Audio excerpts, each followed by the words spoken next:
آخر ایک آدمی نے 3 اونٹ ذبح کیے، پھر 3 اونٹ ذبح کیے، پھر 3 اونٹ ذبح کیے، لیکن اس کے بعد ابو عبیدہ رضی اللہ عنہ نے انہیں منع کر دیا۔ پھر اس کے بعد ہی سمندر نے امبر نامی ایک مچھلی پھینک دی، جس سے ہم آدھے مہینے تک کھاتے رہے اور اس کا تیل بھی لگاتے رہے، یہاں تک کہ ہمارے جسم پہلی حالت پر پلٹ آئے اور تندرست ہو گئے۔ ابو عبیدہ رضی اللہ عنہ نے اس کی پسلی کا ایک کانٹا لیا اور لشکر کے اندر سب سے لمبے آدمی اور سب سے لمبے اونٹ کو دیکھ کر آدمی کو اس پر سوار کر دیا، اور وہ سوار ہو کر کانٹے کے نیچے سے گزر گیا۔ ہم نے اس کے گوشت کے کچھ ٹکڑے توشہ کے طور پر رکھ لیے، اور جب مدینہ پہنچے تو رسول اللہ صلی اللہ علیہ وسلم کی خدمت میں حاضر ہو کر اس کا تذکرہ کیا۔ آپ صلی اللہ علیہ وسلم نے فرمایا، یہ ایک رزق ہے جو اللہ نے تمہارے لیے برآمد کیا تھا، اس کا گوشت تمہارے پاس ہو تو ہمیں بھی کھلاؤ۔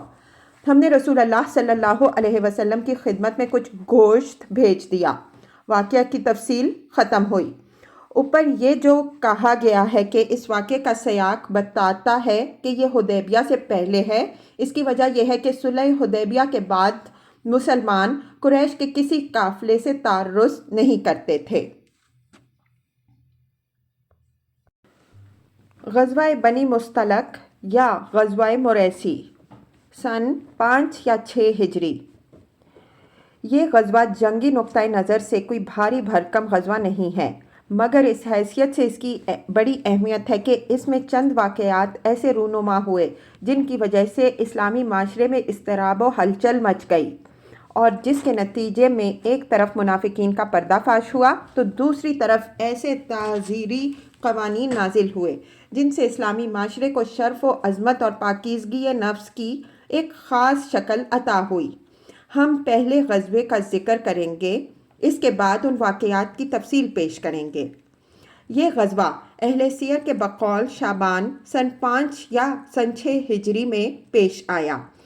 اس کی وجہ یہ ہوئی کہ نبی صلی اللہ علیہ وسلم کو یہ اطلاع ملی کہ بنو مستلق کا سردار حارث بن ابی ضرار آپ صلی اللہ علیہ وسلم سے جنگ کے لیے اپنے قبیلے اور کچھ دوسرے عربوں کو ساتھ لے کر آ رہا ہے۔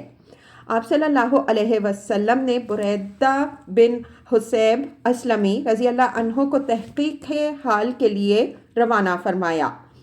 انہوں نے اس قبیلے میں جا کر حارث بن ابی ضرار سے ملاقات اور بات چیت کی، اور واپس آ کر رسول اللہ صلی اللہ علیہ وسلم کو حالات سے باخبر کیا۔ جب آپ صلی اللہ علیہ وسلم کو خبر کی صحت کا اچھی طرح یقین ہو گیا تو آپ صلی اللہ علیہ وسلم نے صحابہ کرام رضی اللہ عنہم اجمعین کو تیاری کا حکم دیا اور بہت جلد روانہ ہو گئے۔ روانگی 2 شعبان کو ہوئی۔ اس غزوے میں آپ صلی اللہ علیہ وسلم کے ہمراہ منافقین کی بھی ایک جماعت تھی جو اس سے پہلے کسی غزوے میں نہیں گئی تھی۔ آپ صلی اللہ علیہ وسلم نے مدینہ کا انتظام حضرت زید بن حارثہ رضی اللہ عنہ کو، اور کہا جاتا ہے کہ حضرت ابو ذر رضی اللہ عنہ کو، اور کہا جاتا ہے کہ نمیلہ بن عبداللہ لیثی رضی اللہ عنہ کو سونپا تھا۔ حارث بن ابی ضرار نے اسلامی لشکر کی خبر لانے کے لیے ایک جاسوس بھیجا، لیکن مسلمانوں نے اسے گرفتار کر کے قتل کر دیا۔ جب حارث بن ابی ضرار اور اس کے رفقا کو رسول اللہ صلی اللہ علیہ وسلم کی روانگی اور اپنے جاسوس کے قتل کیے جانے کا علم ہوا تو وہ سخت خوفزدہ ہوئے، اور جو عرب ان کے ساتھ تھے وہ سب بکھر گئے۔ رسول اللہ صلی اللہ علیہ وسلم چشمہ مریسی تک پہنچے تو بنو مستلق آمادہ جنگ ہو گئے۔ رسول اللہ صلی اللہ علیہ وسلم اور صحابہ کرام رضی اللہ عنہم اجمعین نے بھی صف بندی کر لی۔ پورے اسلامی لشکر کے علمبردار حضرت ابو بکر رضی اللہ عنہ تھے، اور خاص انصار کا پھریرا حضرت سعد بن ابی عبادہ رضی اللہ عنہ کے ہاتھ میں تھا۔ کچھ دیر فریقین میں تیروں کا تبادلہ ہوا۔ اس کے بعد رسول اللہ صلی اللہ علیہ وسلم کے حکم سے صحابہ کرام رضی اللہ عنہم اجمعین نے یک بارگی حملہ کیا اور فتح یاب ہو گئے۔ مشرکین نے شکست کھائی، پھر کچھ مارے گئے، عورتوں اور بچوں کو قید کر لیا گیا، مویشی اور بکریاں بھی ہاتھ آئیں۔ مسلمانوں کا صرف ایک آدمی مارا گیا جسے ایک انصاری نے دشمن کا آدمی سمجھ کر مار دیا تھا۔ اس غزوے کے متعلق اہل سیر کا بیان یہی ہے، لیکن علامہ ابن قیم رحمہ اللہ نے لکھا ہے کہ یہ وہم ہے، کیونکہ اس غزوے میں لڑائی نہیں ہوئی تھی، بلکہ آپ صلی اللہ علیہ وسلم نے چشمے کے پاس ان پر چھاپا مار کر عورتوں اور بچوں اور مال و مویشی پر قبضہ کر لیا تھا، جیسا کہ صحیح بخاری میں ہے کہ رسول اللہ صلی اللہ علیہ وسلم نے بنو مستلق پر چھاپا مارا اور وہ غافل تھے۔ الی آخر الحدیث۔ قیدیوں میں حضرت جویریہ رضی اللہ عنہا بھی تھیں، جو بنو مستلق کے سردار حارث بن ابی ذرار کی بیٹی تھیں۔ وہ ثابت بن قیس کے حصے میں آئیں۔ ثابت رضی اللہ عنہ نے انہیں مکاتب بنا لیا۔ پھر رسول اللہ صلی اللہ علیہ وسلم نے ان کی جانب سے مقررہ رقم ادا کر کے ان سے شادی کر لی۔ اس شادی کی وجہ سے مسلمانوں نے بنو مستلق کے 100 گھرانوں کو جو مسلمان ہو چکے تھے آزاد کر دیا۔ کہنے لگے کہ یہ لوگ رسول اللہ صلی اللہ علیہ وسلم کے سسرال کے لوگ ہیں۔ یہ ہے اس غزوے کی رویداد۔ باقی رہے وہ واقعات جو اس غزوے میں پیش آئے، تو چونکہ ان کی بنیاد عبداللہ بن ابی رئیس المنافقین اور اس کے رفقا تھے، اس لیے بھیجا نہ ہوگا کہ پہلے اسلامی معاشرے کے اندر ان کے کردار اور رویے کی ایک جھلک پیش کر دی جائے اور بعد میں واقعات کی تفصیل دی جائے۔ غزوہ بنی مستلق سے پہلے منافقین کا رویہ۔ ہم کئی بار ذکر کر چکے ہیں کہ عبداللہ بن ابی کو اسلام اور مسلمانوں سے عموماً اور رسول اللہ صلی اللہ علیہ وسلم سے خصوصاً بڑی قد تھی، چونکہ اوس و خزرج اس کی قیادت پر متفق ہو چکے تھے اور اس کی تاج پوشی کے لیے مونگوں کا تاج بنایا جا رہا تھا کہ اتنے میں مدینہ کے اندر اسلام کی شعائیں پہنچ گئیں اور لوگوں کی توجہ ابن ابی سے ہٹ گئی۔ اس لیے اسے احساس تھا کہ رسول اللہ صلی اللہ علیہ وسلم نے اس کی بادشاہت چھین لی ہے۔ اس کی یہ قد اور جلن ابتدائی ہجرت ہی سے واضح تھی، جبکہ ابھی اس نے اسلام کا اظہار بھی نہیں کیا تھا۔ پھر اسلام کا اظہار کرنے کے بعد بھی اس کی یہی روش رہی۔ چنانچہ اس کے اظہار اسلام سے پہلے ایک بار رسول اللہ صلی اللہ علیہ وسلم گدھے پر سوار حضرت سعد بن عبادہ رضی اللہ عنہ کی عیادت کے لیے تشریف لے جا رہے تھے کہ راستے میں ایک مجلس سے گزر ہوا جس میں عبداللہ بن ابی بھی تھا۔ اس نے اپنی ناک ڈھک لی اور بولا، ہم پر غبار نہ اڑاؤ۔ پھر جب رسول اللہ صلی اللہ علیہ وسلم نے اہل مجلس پر قرآن کی تلاوت فرمائی تو کہنے لگا، آپ اپنے گھر میں بیٹھیے، ہماری مجلس میں قرآن سنا کر ہمیں تنگ نہ کیجیے۔ یہ اظہار اسلام سے پہلے کی بات ہے، لیکن جنگ بدر کے بعد جب اس نے ہوا کا رخ دیکھ کر اسلام کا اظہار کیا، تب بھی وہ اللہ، اس کے رسول صلی اللہ علیہ وسلم اور اہل ایمان رضی اللہ عنہم اجمعین کا دشمن ہی رہا اور اسلامی معاشرے میں انتشار برپا کرنے اور اسلام کی آواز کمزور کرنے کی مسلسل تدبیریں سوچتا رہا۔ وہ اعدائے اسلام سے بڑا مخلصانہ ربط رکھتا تھا، چنانچہ بنو قینقاع کے معاملے میں نہایت نامعقول طریقے سے دخل انداز ہوا تھا، جس کا ذکر پچھلے صفحات میں آ چکا ہے۔ اسی طرح اس نے غزوہ احد میں بھی شر، بدعہدی، مسلمانوں میں تفریق اور ان کی صفوں میں بے چینی و انتشار اور کھلبلی پیدا کرنے کی کوششیں کی تھیں۔ اس کا بھی ذکر گزر چکا ہے۔ اس منافق کے مکر و فریب کا یہ عالم تھا کہ یہ اپنے اظہار اسلام کے بعد ہر جمعہ کو جب رسول اللہ صلی اللہ علیہ وسلم خطبہ دینے کے لیے تشریف لاتے تو پہلے خود کھڑا ہو جاتا اور کہتا، لوگوں یہ تمہارے درمیان اللہ کے رسول صلی اللہ علیہ وسلم ہیں، اللہ نے ان کے ذریعے سے تمہیں عزت و احترام بخشا ہے، لہٰذا ان کی مدد کرو، انہیں قوت پہنچاؤ اور ان کی بات سنو اور مانو۔ اس کے بعد بیٹھ جاتا اور رسول اللہ صلی اللہ علیہ وسلم اٹھ کر خطبہ دیتے۔ پھر اس کی ڈھٹائی اور بے حیائی اس وقت انتہا کو پہنچ گئی جب جنگ احد کے بعد پہلا جمعہ آیا، کیونکہ یہ شخص اس جنگ میں اپنی بدترین دغابازی کے باوجود خطبے سے پہلے پھر کھڑا ہو گیا اور وہی باتیں دہرانی شروع کی جو اس سے پہلے کہا کرتا تھا۔ لیکن اب کی بار مسلمانوں نے مختلف اطراف سے اس کے کپڑوں کو پکڑ کر کہا، او اللہ کے دشمن، بیٹھ جا، تو نے جو جو حرکتیں کی ہیں اس کے بعد اب تو اس لائق نہیں رہ گیا۔ اس پر وہ لوگوں کی گردنیں پھلانگتا ہوا اور یہ بڑبڑاتا ہوا باہر نکل گیا کہ میں ان صاحب کی تائید کے لیے اٹھا تو معلوم ہوتا ہے کہ میں نے کوئی مجرمانہ بات کہہ دی۔ اتفاق سے دروازے پر ایک انصاری سے ملاقات ہو گئی۔ انہوں نے کہا تیری بربادی ہو، واپس چل۔ رسول اللہ صلی اللہ علیہ وسلم تیرے لیے دعائے مغفرت کر دیں گے۔ اس نے کہا خدا کی قسم میں نہیں چاہتا کہ وہ میرے لیے دعائے مغفرت کریں۔ علاوہ ازیں ابن ابی نے بنو نذیر سے بھی رابطہ قائم رکھا تھا اور ان سے مل کر مسلمانوں کے خلاف درپردہ سازشیں کیا کرتا تھا۔ اسی طرح ابن ابی اور اس کے رفقا نے جنگ خندق میں مسلمانوں کے اندر اضطراب اور کھلبلی مچانے اور انہیں مرعوب اور دہشت زدہ کرنے کے لیے طرح طرح کے جتن کیے تھے، جس کا ذکر اللہ تعالیٰ نے سورہ احزاب کی ذیل آیات میں کیا ہے۔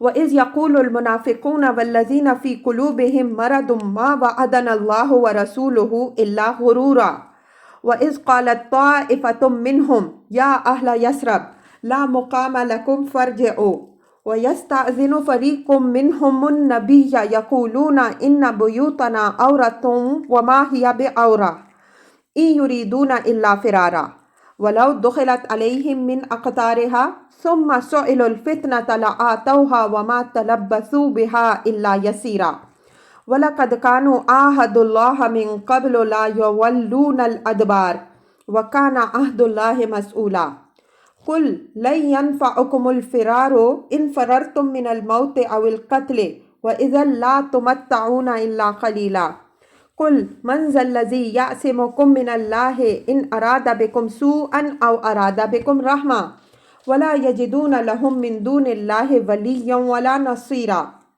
قَدْ يَعْلَمَ اللَّهُ الْمُعَوِّقِينَ مِنكُمْ وَالْقَائِلِينَ لِإِخْوَانِهِمْ هَلُمَّ إِلَيْنَا وَلَا يَأْتُونَ الْبَأْسَ إِلَّا قَلِيلًا أَشَحَّةً عَلَيْكُمْ فَإِذَا جَاءَ الْخَوْفُ رَأَيْتَهُمْ يَنظُرُونَ إِلَيْكَ تَدُورُ أَعْيُنُهُمْ كَالَّذِي يُغْشَىٰ عَلَيْهِ مِنَ الْمَوْتِ فَإِذَا ذَهَبَ الْخَوْفُ سَلَكُوكُم بِأَلْسِنَةٍ حِدَادًا أَشَحَّةً عَلَى الْخَيْرِ أُولَٰئِكَ لَمْ يُؤْمِنُوا فَأَحْبَطَ اللَّهُ أَعْمَالَهُمْ وَكَانَ ذَٰلِكَ عَلَى اللَّهِ يَسِيرًا يَحْسَبُونَ الْأَحْزَابَ لَمْ يَذْهَبُوا وَإِن يَأْتِ الْأَحْزَابُ يَوَدُّوا لَوْ أَنَّهُمْ بَادُّونَ فِي الْأَعْرَابِ يَسْأَلُونَ عَنْ أَنبَائِكُمْ وَلَوْ كَانُوا فِيكُمْ مَا قَاتَلُوا إِلَّا قَلِيلًا۔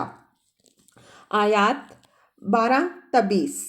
اور جب منافقین اور وہ لوگ جن کے دلوں میں بیماری ہے کہہ رہے تھے کہ ہم سے اللہ اور اس کے رسول نے جو وعدہ کیا تھا وہ محض فریب تھا، اور جب ان میں سے ایک گروہ کہہ رہا تھا کہ اے یثرب والوں، اب تمہارے لیے ٹھہرنے کی گنجائش نہیں، پلٹ جاؤ، اور ان کا ایک فریق یہ کہہ رہا تھا کہ نبی سے اجازت طلب کر رہا تھا کہ ہمارے گھر کھلے پڑے ہیں، یعنی ان کی حفاظت کا انتظام نہیں، حالانکہ وہ کھلے پڑے نہ تھے، یہ لوگ محض بھاگنا چاہتے تھے، اور اگر شہر کے اطراف سے ان پر دھاوا بول دیا گیا ہوتا اور ان سے فتنے میں شرکت کا سوال کیا گیا ہوتا تو یہ اس میں جا پڑتے اور بمشکل ہی کچھ رکتے۔ انہوں نے اس سے پہلے اللہ سے عہد کیا تھا کہ ہم پیٹھ نہ پھیریں گے، اور اللہ سے کیے ہوئے عہد کی باز پرس ہو کر رہنی ہے۔ آپ کہہ دیجئے کہ تم موت یا قتل سے بھاگو گے تو بھگدڑ تمہیں نفع نہ دے گی، اور ایسی صورت میں تمتع کا تھوڑا ہی موقع دیا جائے گا۔ آپ کہہ دیں کہ کون ہے جو تمہیں اللہ سے بچا سکتا ہے اگر وہ تمہارے لیے برا ارادہ کرے یا تم پر مہربانی کرنا چاہے، اور یہ لوگ اللہ کے سوا کسی اور حامی و مددگار کو نہ پائیں گے۔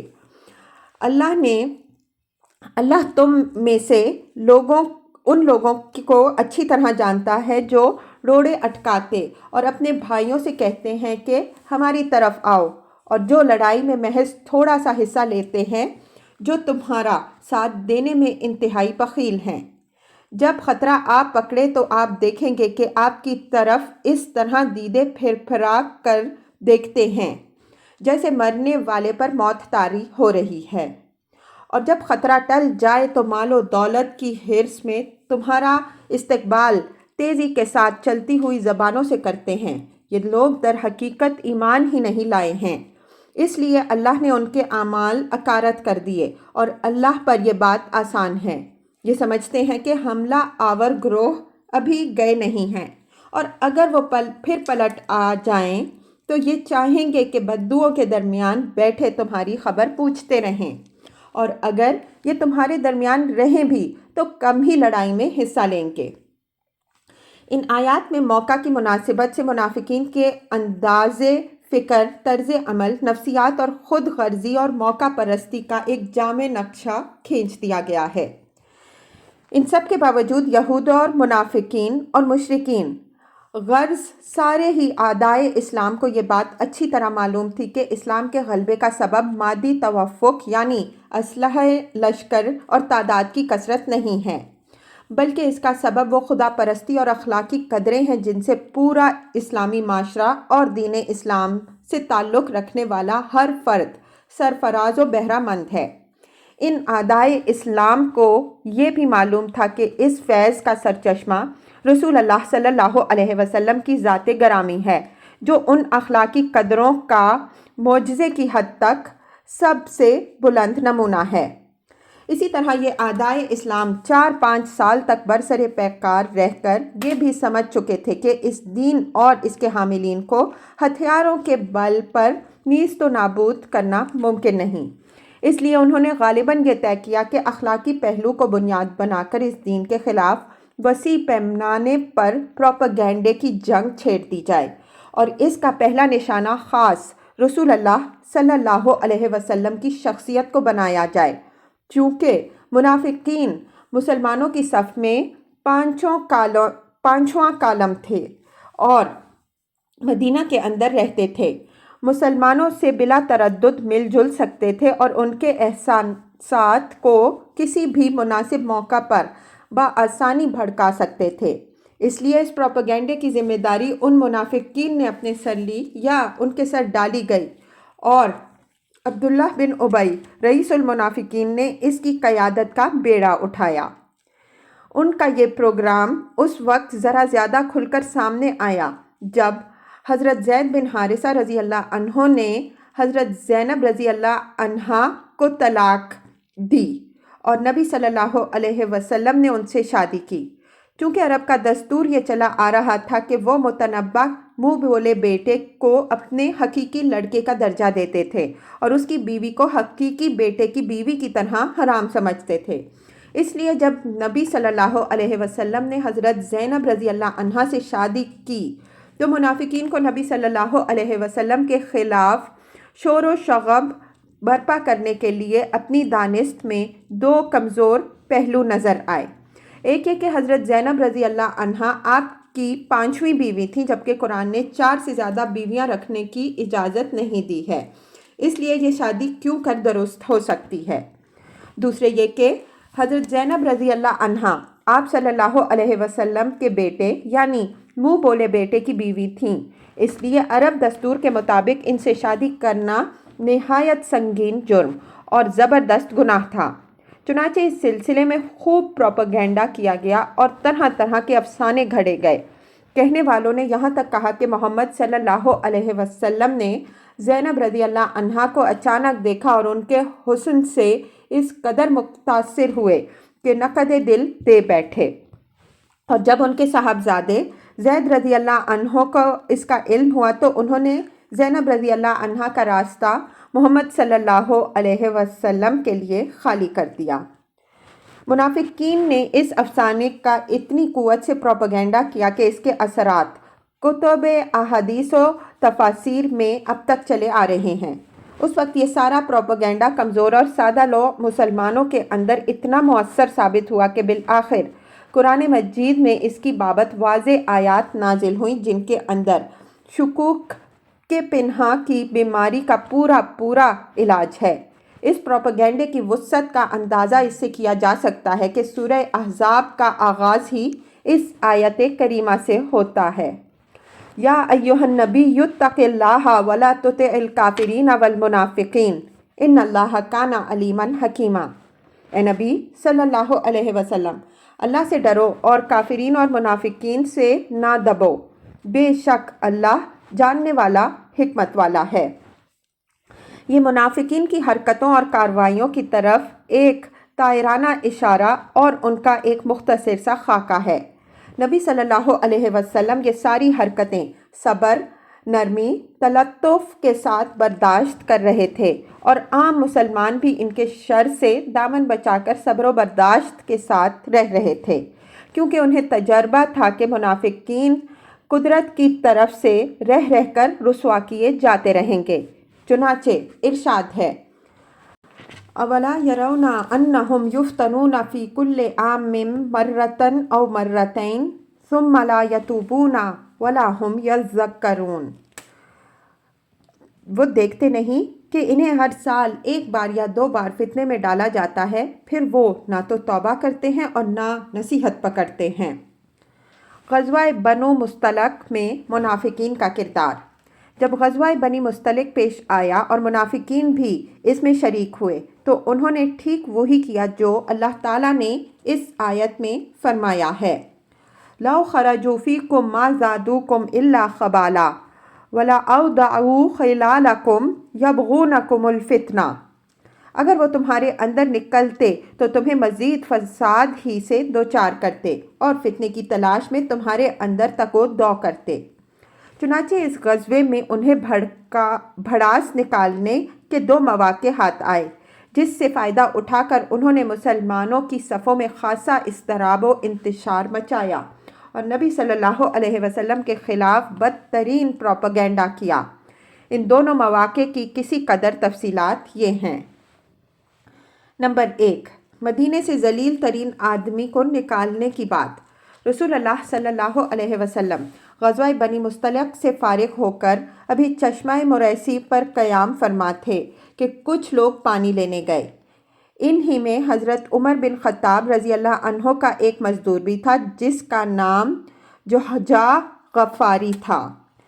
پانی پر ایک شخص سنان بن دبر جوہنی سے اس کی دھکا ہو گئی اور دونوں لڑ پڑے۔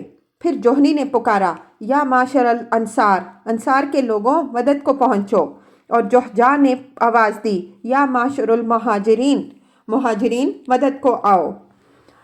رسول اللہ صلی اللہ علیہ وسلم خبر پاتے ہی وہاں تشریف لے گئے اور فرمایا: میں تمہارے اندر موجود ہوں اور جاہلیت کی پکاری جا رہی ہے، اسے چھوڑ دو، یہ بدبودار ہے۔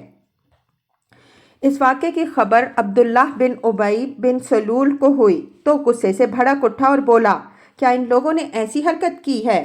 یہ ہمارے علاقے میں آ کر اب ہمارے ہی حریف اور مد مقابل ہو گئے ہیں۔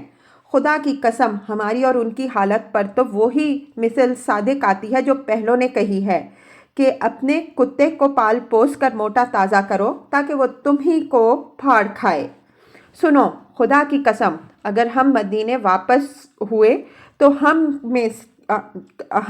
میں سے معزز ترین آدمی ذلیل ترین آدمی کو باہر نکال کرے گا۔ پھر حاضرین کی طرف متوجہ ہو کر بولا: یہ مصیبت تم نے خود مول لی ہے، تم نے انہیں اپنے شہر میں اتارا اور اپنے اموال بانٹ کر دیے۔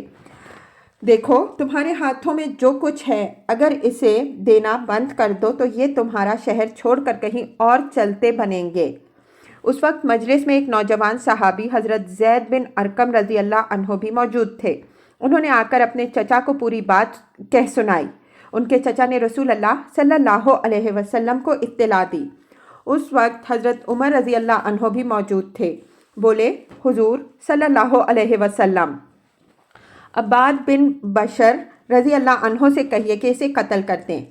آپ صلی اللہ علیہ وسلم نے فرمایا: عمر، یہ کیسے مناسب رہے گا کہ لوگ کہیں گے کہ محمد صلی اللہ علیہ وسلم اپنے ساتھیوں کو قتل کر رہا ہے؟ نہیں، بلکہ تم کوچ کا اعلان کر دو۔ یہ ایسا وقت تھا جس میں آپ صلی اللہ علیہ وسلم کوچ نہیں فرمایا کرتے تھے۔ لوگ چل پڑے تو حضرت اسید بن حضیر رضی اللہ عنہ خدمت میں حاضر ہوئے اور سلام کر کے عرض کیا کہ آج آپ صلی اللہ علیہ وسلم نے بے وقت کوچ فرمایا ہے۔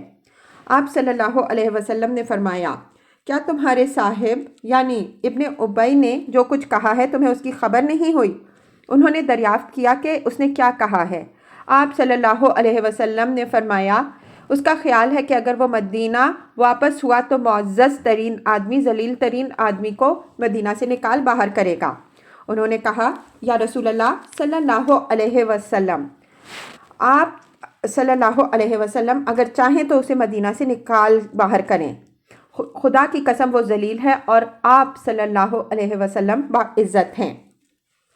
اس کے بعد انہوں نے کہا اے اللہ کے رسول صلی اللہ علیہ وسلم، اس کے ساتھ نرمی برتیے کیونکہ بخدا اللہ تعالیٰ آپ صلی اللہ علیہ وسلم کو ہمارے پاس اس وقت لے آیا جب اس کی قوم اس کی تاج پوشی کے لیے مونگوں کا تاج تیار کر رہی تھی، اس لیے اب وہ سمجھتا ہے کہ آپ صلی اللہ علیہ وسلم نے اس سے اس کی بادشاہت چھین لی ہے۔ پھر آپ صلی اللہ علیہ وسلم شام تک پورا دن اور صبح تک پوری رات چلتے رہے، بلکہ اگلے دن کے ابتدائی اوقات میں اتنی دیر تک سفر جاری رکھا کہ دھوپ سے تکلیف ہونے لگی۔ اس کے بعد اتر کر پڑاؤ ڈالا تو لوگ زمین پر جسم رکھتے ہی بے خبر ہو گئے۔ آپ صلی اللہ علیہ وسلم کا مقصد یہی تھا کہ لوگوں کو سکون سے بیٹھ کر گپ لڑانے کا موقع نہ ملے۔ ادھر عبداللہ بن ابی کو جب پتہ چلا کہ زید بن ارقم رضی اللہ عنہ نے بھانڈا پھوڑ دیا ہے تو رسول اللہ صلی اللہ علیہ وسلم کی خدمت میں حاضر ہوا اور اللہ کی قسم کھا کر کہنے لگا کہ اس نے جو بات آپ کو بتائی ہے وہ میں نے نہیں کہی اور نہ اسے زبان پر لایا ہوں۔ اس وقت وہاں انصار کے لوگ موجود تھے، انہوں نے بھی کہا یا رسول اللہ صلی اللہ علیہ وسلم، ابھی وہ لڑکا ہے، ممکن ہے اسے وہم ہو گیا ہو اور اس شخص نے جو کچھ کہا تھا اسے ٹھیک ٹھیک یاد نہ رکھ سکا ہو، اس لیے آپ صلی اللہ علیہ وسلم نے ابن ابی کی بات سچ مان لی۔ حضرت زید رضی اللہ عنہ کا بیان ہے کہ اس پر مجھے ایسا غم لاحق ہوا کہ ویسے غم سے میں کبھی دوچار نہیں ہوا تھا۔ میں صدمے سے اپنے گھر میں بیٹھ رہا یہاں تک کہ اللہ تعالیٰ نے سورہ منافقین نازل فرمائی جس میں دونوں باتیں مذکور ہیں۔ ہم الذین یقولون لا تنفقوا علی من عند رسول اللہ حتی ینفضوا، یہ منافقین وہی ہیں جو کہتے ہیں کہ جو لوگ رسول اللہ صلی اللہ علیہ وسلم کے پاس ہیں ان پر خرچ نہ کرو یہاں تک کہ وہ چلتے بنے۔ یقولون لئن رجعنا الی المدینۃ لیخرجن الاعز منها الاذل، یہ منافقین کہتے ہیں کہ اگر ہم مدینہ واپس ہوئے تو اس سے عزت والا ذلت والے کو نکال باہر کرے گا۔ حضرت زید رضی اللہ عنہ کہتے ہیں کہ اس کے بعد رسول اللہ صلی اللہ علیہ وسلم نے مجھے بلوایا اور یہ آیتیں پڑھ کر سنائیں، پھر فرمایا اللہ نے تمہاری تصدیق کر دی۔ اس منافق کے صاحبزادے جن کا نام عبداللہ ہی تھا، اس کے بالکل برعکس نہایت نیک طبیعت انسان اور خیار صحابہ رضی اللہ عنہم اجمعین میں سے تھے۔ انہوں نے اپنے باپ سے برات اختیار کر لی اور مدینے کے دروازے پر تلوار سونت کر کھڑے ہو گئے۔ جب ان کا باپ عبداللہ بن ابی وہاں پہنچا تو اس سے بولے خدا کی قسم آپ یہاں سے آگے نہیں بڑھ سکتے یہاں تک کہ رسول اللہ صلی اللہ علیہ وسلم اجازت دے دیں، کیونکہ حضور عزیز ہیں اور آپ ذلیل ہیں۔ اس کے بعد جب نبی صلی اللہ علیہ وسلم وہاں تشریف لائے تو آپ صلی اللہ علیہ وسلم نے اس کو مدینہ داخل ہونے کی اجازت دی اور تب صاحبزادے نے باپ کا راستہ چھوڑا۔ عبداللہ بن ابی کے ان صاحبزادے حضرت عبداللہ بن عبداللہ نے آپ صلی اللہ علیہ وسلم سے یہ بھی عرض کی تھی کہ اے اللہ کے رسول صلی اللہ علیہ وسلم، آپ صلی اللہ علیہ وسلم اسے قتل کرنے کا ارادہ رکھتے ہوں تو مجھے فرمائیے، خدا کی قسم میں اس کا سر آپ کی خدمت میں حاضر کر دوں گا۔